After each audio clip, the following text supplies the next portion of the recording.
Kaseng kenro kelut visitation parish lum snong. Kalau pelong yang kejing gelap ha ka arba pra beraro kendai tarik September arjar arku saung. Berkalebu ya ketim halor kordit yang lada ngam yalap ya gospel.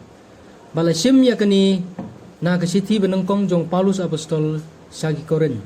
Kalau nong bekendai ke dekot kandriu. Lasdang ya kini ke program jingis gelap daga mas bakut ha ka ba i parish priest Petrus Baryak ibalong inong kenyarang ba. Hadin ke mas bakut board sag inauguration program ha ka ba lapenher ya kalama kaseng da Isri Moses Wer ibalong ikong san ha kani ke program. Ha kano ba isni lasdang da ka first session balaai da isamla Jimmy Pedang. Barhadin ang ta board sa kajinglet jingo ya ki ying ki parabangaj ha kata kasnong.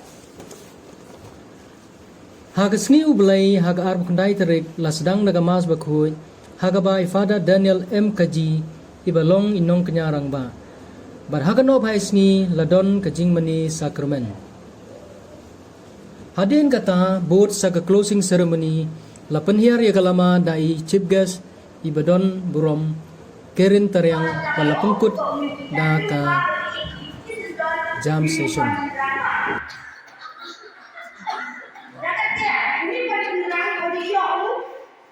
Jadi respa kau kajar tentang tak kebak tentang kalau tapi kamu lihat apa? Kecil ni macam orang, uni upan serong awia, ulai upan kau sengai lupa aku, upan enjoy ni jengimu, upan kabau ni jengimu, tapi yuk ikut banyak besar ikut kan ni mah, tapi yuk ulai cakap tadi kau jenai ni nasiam.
Ya, Ji.